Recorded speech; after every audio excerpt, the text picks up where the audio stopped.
This week's video is comprised of outtakes, little bits that didn't make their way into videos. Despite how random it is, I think it's pretty good. Thanks for being here this week. I love you all. God bless, and welcome.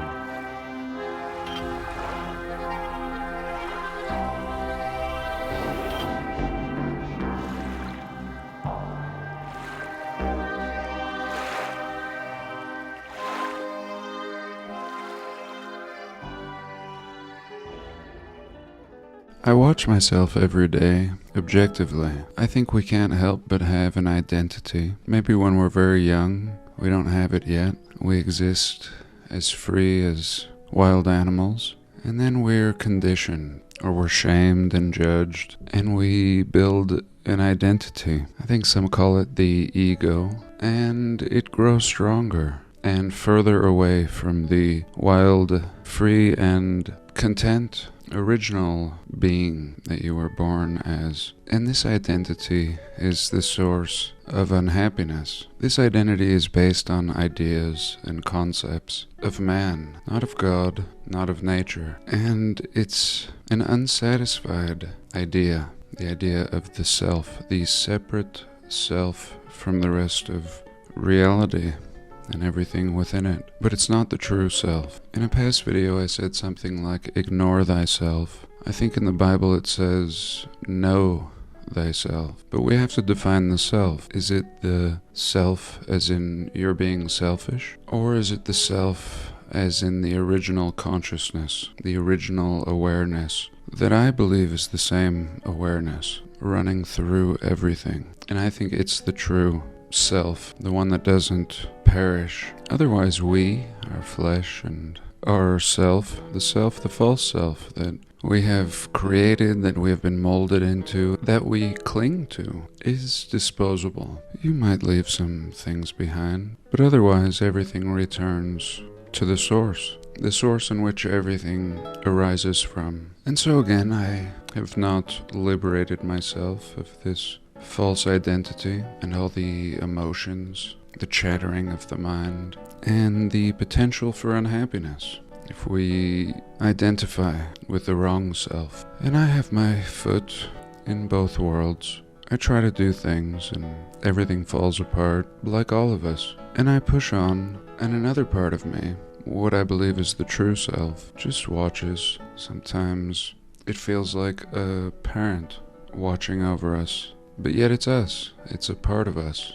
There's the part of you that is silent and watches, and the part of you that struggles to survive, both as a mind entity and a body.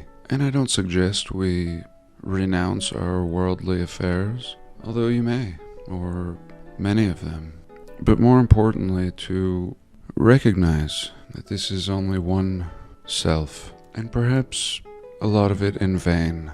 I think the most important things in life are peace and well-being, and these exist, always. Recently, I've learned a technique from an old story, an old Buddhist story, and it's very helpful. You'll begin feeling emotions and thinking thoughts. It's the nature of the false self. It took a long time for it to develop, so we need some kind of practice to unwind this programming and the grip that it has on us. So, I'll give an example. I'll suddenly become flooded with emotions over the loss of my cat. And I welcome the emotions to a certain point, and then I use this technique. It could be anything. Somebody could cut you off in traffic, and you can use this mantra. And I think it is one self speaking to the other self, both existing within us. And I found the more that I do it, the more that it arises when it needs to. So the emotion wells up, and if you're still alive, you will have emotions, good and bad. This more pertains to the heavier ones. You ask yourself, how am I? How are you? And no matter what, you will say, I'm satisfied. All is well. I have no complaints. Now this is a biggie, because if you're human, you most likely have 10,000 complaints. And certainly as this emotion rises, you will have a complaint. But it asks, how are you in this moment? Not the moment before when you got upset, but in this moment. If we can even ask this question, we have shifted time. We are now in the next moment. And we say, at this moment, sometimes I'll say it 2 or 3 times, just to really find that next moment. In this moment, I have no complaints. I am satisfied. You could tweak it a little. I've added thank you. Because in the next moment, that past emotion or situation doesn't exist. Whether you carry it on forever is your choice. Or you could use this mantra. At this moment, I have no complaints. At this moment, I am satisfied. Thank you. So if all this is true, the places of refuge, the safe havens in which these controlling entities may have emerged from will still be there. Probably access at several points, potentially thousands. Many have been sealed shut, as we see in our research. But no doubt, I'm sure plans not only continue, but are adapted to fit the current times. So that's the problem, the system of control. It's like a big company store. In the past, people worked for companies, and the companies would have stores. And pretty soon, the people would be in debt to the store. Just keep working for these companies to pay for their tab. And that's how our system is set up. You're born into a company store, and nothing is free. Long gone is the Native American idea that nobody could own the land. Long gone is the idea that God gave man the land. Now it's all been chopped up, separated, and nobody gets a piece for free. And if you want to buy a home today, it will cost 50% your income. So 50% of all the energy you put forth will go to a roof over your head, a place to sleep. They say the average income in America is 100,000. I don't really understand how that is. It's quite a lot, in my opinion. But the sad thing is, it almost needs to be that. I mean, if you're gonna buy a house, for example, and is it worth it?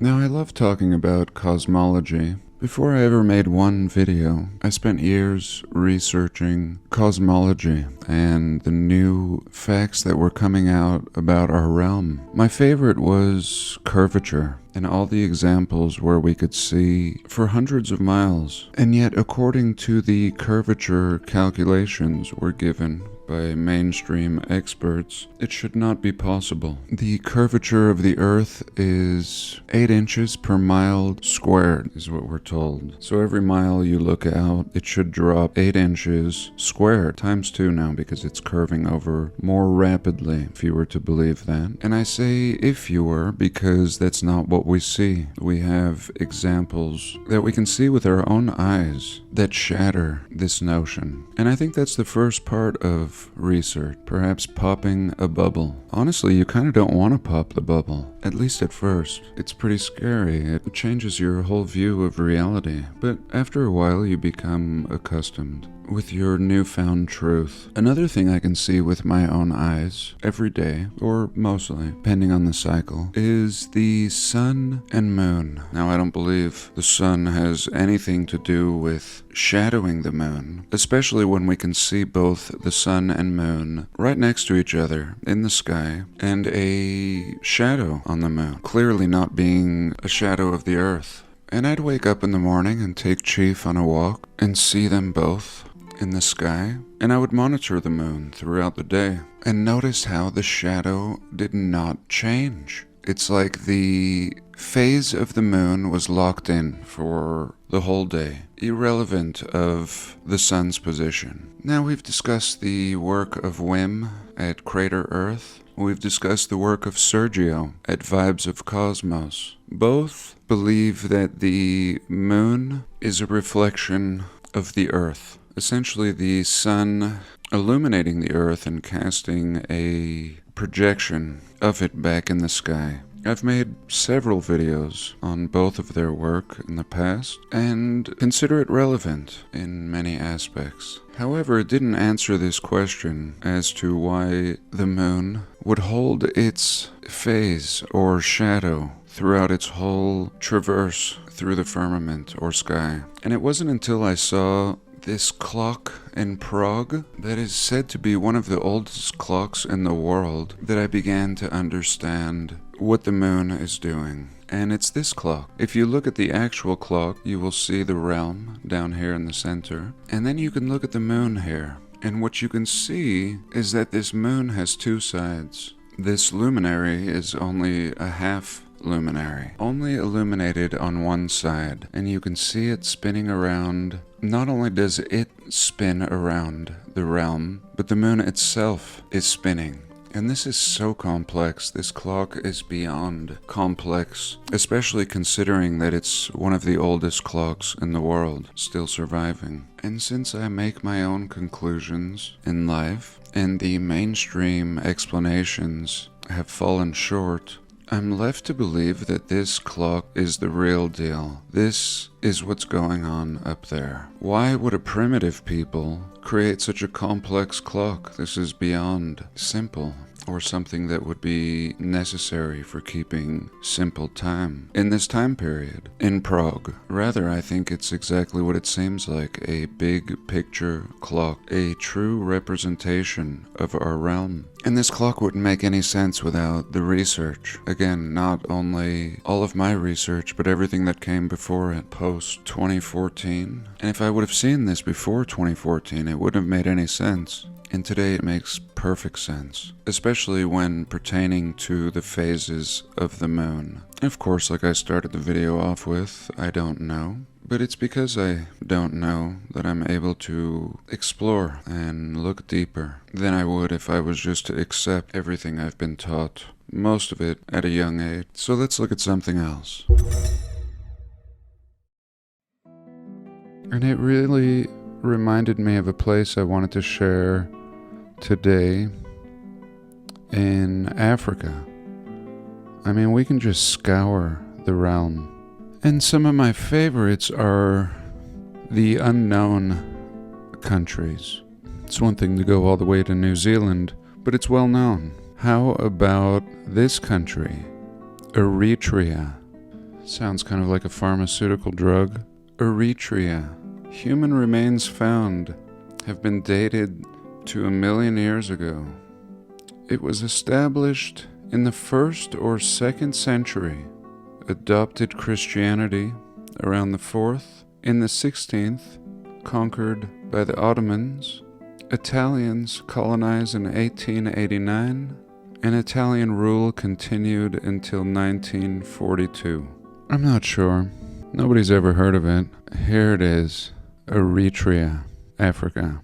Pretty good location. To the east of the Sudan, to the north of Ethiopia. I believe there were wars with Ethiopia. And how convenient. No doubt it was once part of it. Surely there would just be bush people out here in huts hunting gazelle, right? Wrong. Here we go. This is just one little corner building. We know the corner building well. And this place is an absolute war zone. Looks like all the 1850s pictures of all major cities today that have had time to be repaired. Looks like any old part of the Middle East, parts of Europe. I mean, we have it all here. I'm not going to go through the whole video. You can check it out. Here it is. Let's give them a thumbs up. And here we go. The columns, the arches, the mud-flooded terrain, brick everywhere. I mean, not the Africa we have been sold. And it was exactly like our 1850s pictures. He would walk into a building and it would be a cafe. Abandoned train tracks everywhere. And you can pretty much just occupy any building that you want. I mean, it's an inheritor situation here.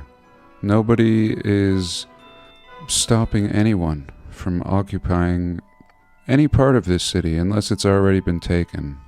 This city was once glorious and now lies in ruins. The inheritors did not build it. And just like all inheritors, including ourselves, the future is uncertain. It's kind of like somebody winning the lottery. Because you didn't earn that money, you most likely will lose it all. And it's the same with these countries. There's no infrastructure, there's no sewage. Water is only sold in plastic bottles, and it's more expensive than gasoline in this country. Now, if they were the rightful builders of this city, they'd be in good shape. To build a city like this, you need everything in place. Power, water, money. And it's not at all what we see here. We see absolute poverty. And real quick, I just wanted to mention that the new app is available on the Google Play Store very soon on Apple devices, probably in a couple weeks. I'll talk more about it in a future video. This Rupert group is David's friend who helped us get it going, and the app features the ability to search old historical sites on a map. It also links to my channel, showing my latest videos. Furthermore, it links to this old world catalog that many of you have contributed to help build. I really like this feature. There's a catalog of old books totally available to read in the app. You can see some of those here. A link to our book, instructions on how to use the app, and a lot more that I don't have time to go into details today, but we will explore this tool over and over. So that's it. This is just some extra little thoughts that I thought I would stick in the video. I hope you've enjoyed. I love you all. God bless, and I'll see you next week.